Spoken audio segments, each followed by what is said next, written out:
तो देखिए इसका पार्ट नंबर 15 का ही है और इसका क्वेश्चन नंबर है सेकंड है।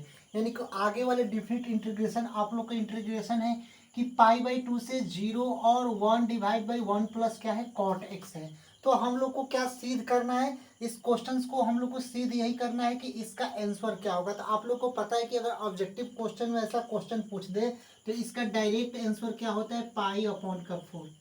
एक नंबर में अगर क्वेश्चन पूछ दे तो डायरेक्ट इसका आंसर क्या होगा, पाई/4 होगा। लेकिन यही क्वेश्चन अगर 5 मार्क्स में पूछ देता है तो इसको हम लोग कैसे सॉल्व करेंगे। देखिए सबसे पहले इंटीग्रेशन आई ले लेते हैं और जो लिमिट पाई/2 से 0 है तो पाई/2 से 0 ये इंटीग्रेशन का चिन्ह हम लोग लिख देते हैं। इसके बाद 1 डिवाइड बाई 1 है तो 1 लिख दिया प्लस कॉट एक्स। आप लोग को पता है कि त्रिकोणमिति फॉर्मूला होता है कि कॉट एक्स किसका फॉर्मूला होता है, cos x by sine x का। आप लोग 11th में जो त्रिकोणमिति पढ़े हैं वही फॉर्मूला था, कॉट एक्स किसका फॉर्मूला था, cos x by sine x का। तो यहाँ पर कॉट एक्स के जगह पर हम लोग cos x by sine x लिख सकते हैं। तो cos x divide by sine x लिख दिए और डीएक्स लिख दिए। फिर यहाँ पर इंटीग्रेशन आई ले लेते हैं और इक्वल टू पाई/2 से 0 जो लिमिट है इंटीग्रेशन का उसको ले लेते हैं। अब 1 डिवाइड बाई, अब साइन एक्स का एलसीएम काट लेते हैं और यहाँ पर बाटा पक्के जोड़ करते हैं sine x plus cos x, तो sine x plus cos x divide sine x कर देते हैं। अब हम लोग क्या करते हैं, साइन एक्स क्या होता है ऊपर चला जाता है तो साइन पाई/2 से 0 लिख देते हैं। देखिए ये आई यहाँ पर हो जाता है पाई/2 से 0, पाई/2 से 0 लिख देते हैं। अब ये साइन एक्स क्या होता है ऊपर चला जाता है तो साइन एक्स और डिवाइड बाई क्या बचेगा, sine x plus cos x, तो sine x plus cos x और डीएक्स क्या होता है, इक्वेशन फर्स्ट हो जाते हैं। फिर यहाँ पर अब हम लोग क्या करते हैं कि पुट करते हैं एक्स टेंस टू, ये 0 और पाई/2 को क्या करते हैं, लिमिट को जोड़ देते हैं। यानी कि ये लिमिट क्या है 0, तो 0 लिख दिए और प्लस में पाई/2, तो यहाँ पर पाई/2 हम लोग लिख दिए। ये दोनों लिमिट्स को क्या करते हैं 0 से पाई/2 को जोड़ देते हैं। तो वही अगर एक्स टेंस टू 0 प्लस पाई/2, यही 0 प्लस पाई/2 इसको इंटीग्रेशन का लिमिट जोड़ देते हैं और माइनस एक्स लिख देते हैं। तो एक्स टेंस टू क्या होगा, पाई/2 माइनस का एक्स, ये पाई/2 माइनस एक्स होगा। अब यही काम करना है कि जहां पर एक्स दिखाई दे, जैसे साइन एक्स है तो अब इस एक्स के जगह पर क्या लिखेंगे, कहीं भी पाई/2 माइनस एक्स। तो अब हम लोग क्या करते हैं, आई लिख दिए इक्वल टू पाई/2 से 0 लिमिट है, यहाँ पर पाई/2 से 0 साइन एक्स, तो यहाँ पर साइन लिखेंगे और इस एक्स के जगह पर अब क्या लिखेंगे, एक्स टेंस टू एक्स के जगह पर क्या पाई/2 माइनस एक्स, तो pi minus x divide by, divide लिख दिए by sine x, sine x के जगह पर पाई/2 माइनस एक्स, फिर प्लस का चिन्ह, कॉस एक्स के जगह पर क्या लिखेंगे, कॉस लिखेंगे और एक्स के जगह पर पाई/2 माइनस एक्स है तो पाई/2 माइनस एक्स लिख देंगे। अब आई इक्वल टू पाई/2 से 0, तो पाई/2 से 0 लिख दिए। अब sign pi minus x, त्रिकोणमिति formula क्या होता है, आपको पता होगा कि त्रिकोणमिति फॉर्मूला होता है कि कहीं भी अगर त्रिकोणमिति फॉर्मूला आप लोग को दिखाई दिया जाए कि साइन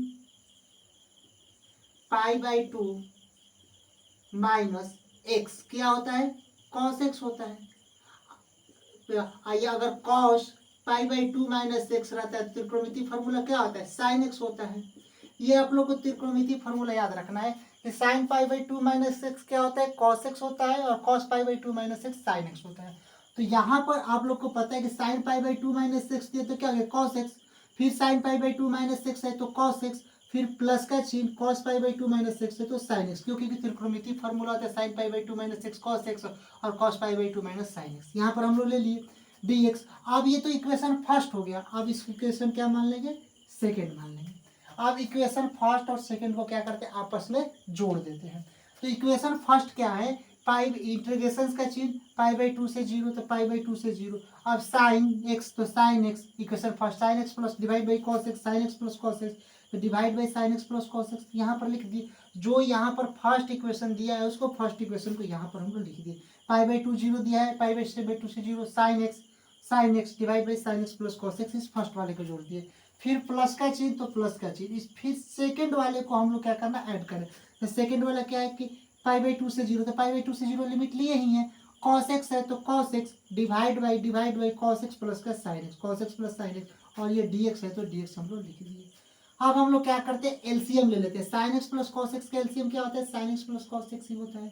अब ये साइन एक्स फिर कॉस एक्स, तो यहाँ पर sine x plus cos x, यहाँ पर क्या करते हैं फ्रैक्शन ले लेते हैं, भिन्न ले लेते हैं। अब इसको क्या करते हैं, कैंसिल करते हैं। Sine x plus cos x, sine x plus cos x cancel हो जाएगा। अब यहाँ पर आई प्लस आई कितना हो गया था, 2i, और इसको कैंसिल कर दिया तो 2i पाई बाई टू से जीरो, बचता क्या है डी एक्स, केवल बचेगा कैंसिल हो जाएगा तो डी एक्स लिख देते हैं। फिर टू आई, फिर D x, integration D x क्या होता है, अगर कहीं भी अगर इंटीग्रेशन डी एक्स दिया जाए तो किसके इक्वल होता है, एक्स का इक्वल होता है, तो इंटीग्रेशन डी एक्स एक्स, अब टू पाई बाई टू से जीरो, फिर टू आई, अब एक्स के जगह पर क्या लिखेंगे पाई बाई टू, और फिर एक्स के जगह पर माइनस जीरो, अब two I equal to pi by two, अब I equal to pi divide by two into two क्या हो जाएगा पाई बाई फोर, इसका आंसर हो जाएगा। तो ये आप लोग को हमेशा आप लोग को बिहार बोर्ड स्टूडेंट्स के लिए 5 मार्क्स में पूछेगा, सिद्ध करने के लिए पूछेगा, और या ऑब्जेक्टिव क्वेश्चन में पूछ देता है डायरेक्ट इसका आंसर पाई बाई फोर होगा, लेकिन अगर 5 मार्क्स में पूछेगा तो इसको ऐसे हम लोग सॉल्व करेंगे।